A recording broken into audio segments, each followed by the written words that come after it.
They thought the night would hide them. They thought silence would protect them. But what the officers saw that night, no one was prepared for. Imagine this, a cold narrow alleyway in Algeria, lights flicker, footsteps echo, and suddenly, three shapes appear. Not human, not animals, something in dash between at first. Even the officers stepped back because what they saw didn't make sense. Three figures, covered in thick white wool, their faces pitch black, eyes glowing like something out of a nightmare. They weren't walking freely. They were crouched, hunched, moving like creatures trying to mimic something they were never meant to be. For a moment, the officers froze. Were these animals? Were they people? Or was this some kind of ritual they weren't supposed to witness? But when one of them shifted and the wool slipped just a little, a human eye stared back, wide, terrified, desperate. That's when the officers understood. These were men, fully grown men trying to cross borders, disguised as sheep. And here's the part nobody expected, when the officers shouted. The three didn't run, they didn't fight, they didn't speak.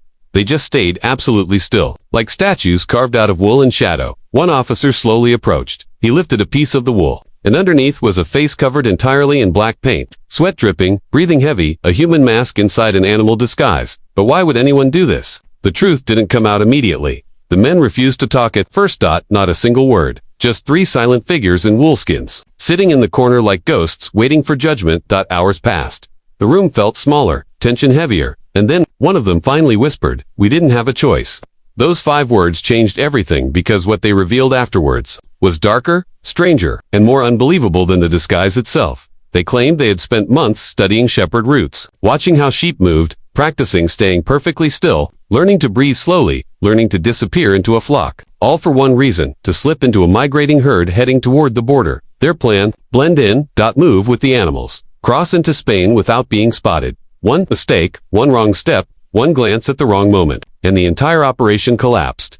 But what truly made the officers lean forward was when the men explained where the idea came from. Not a joke, not desperation, not insanity. A rumor that a year earlier, someone had successfully crossed the border the same way, moving in total silence with a flock, unseen, unnoticed.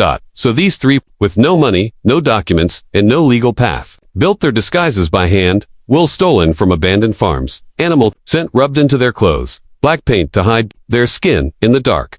Every detail crafted with a level of dedication that shocked even the officers listening. And when the men demonstrated how they moved, slow, synchronized, heads down, footsteps soft, it didn't feel like a joke anymore. It felt like watching people who had pushed themselves beyond their limits, past dignity, past fear, into pure survival mode.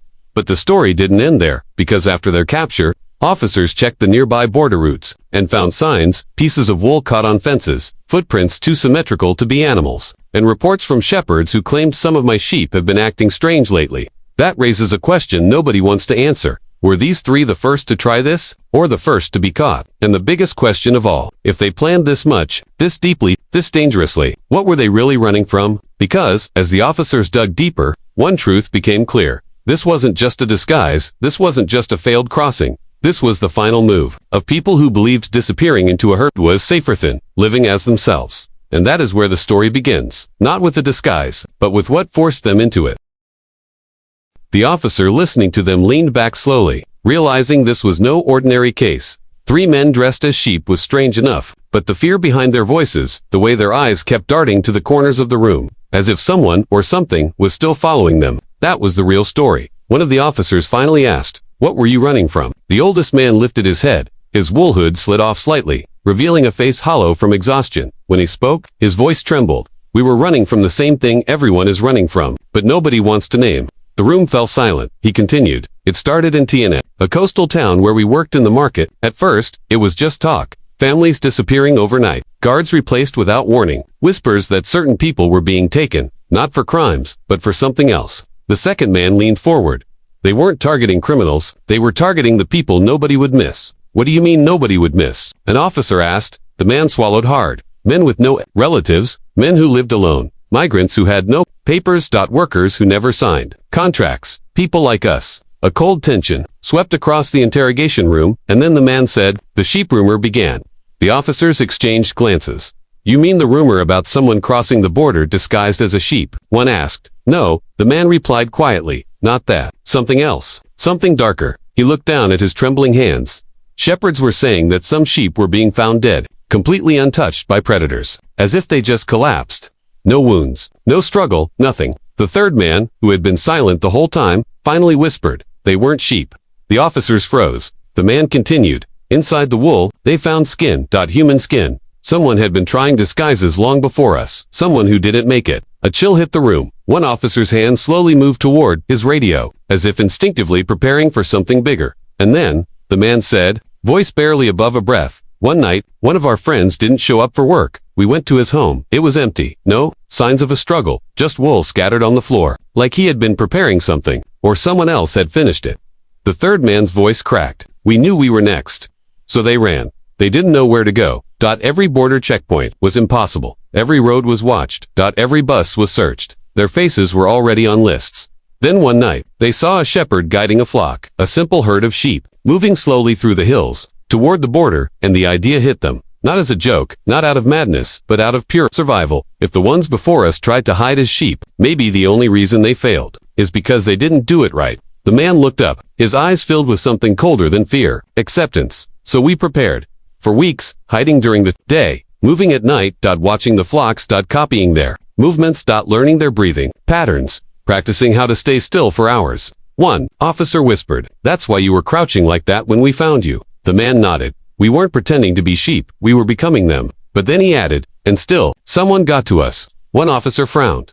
"What do you mean, someone got to you? We arrested you. You were hiding in an alley." All three men exchanged a long, heavy look, the kind of look people share when they know a truth. "That's worse than the lie." Eldest leaned in. "You didn't find us hiding." His voice was a thin whisper. "You found us after we escaped." "Escaped from who?" The man shook his head. "Not who. What?" A dense silence filled the room, suffocating, unbroken. The man's next words were nearly impossible to process. "When we joined the flock, there was something else in it." The officer stiffened. "Something else? You mean a person?" The man's eyes widened, tears forming, double quotes, "No, not a person. Something wearing wool, but moving wrong, watching us, following us, smelling the air like it was searching for us." The third man hugged himself tightly. "We knew it wasn't an animal. Animals don't stare back like that." The officers felt their stomachs twist, and then the lights appeared in the hills. The man continued, double quotes, "Voices, steps, but not the voices of shepherds, not the steps of sheep.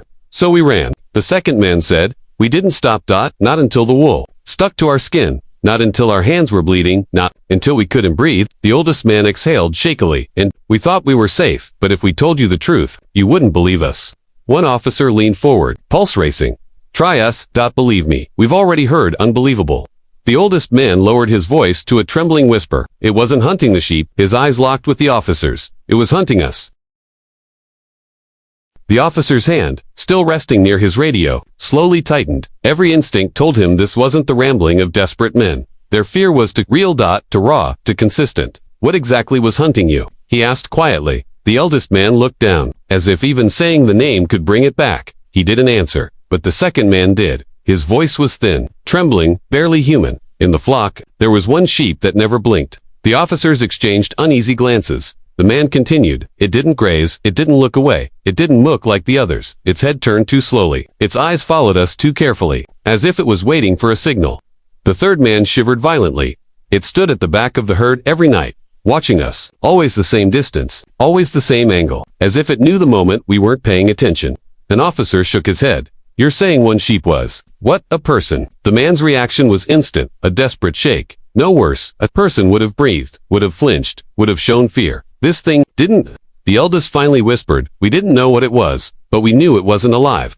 The officer swallowed. "What do you mean, not alive?" The man took a deep breath he didn't seem ready for. "One night, when the wind was strong, its wool moved, but its shadow didn't." A stillness filled the room, a thick, suffocating stillness. The man continued, voice cracking, "We don't know who made it, or how long it's been moving with the flocks, or what happened to the real shepherds." The second man interrupted, "But we know what it wants. It waits for people like us, people hiding, people who won't be reported missing."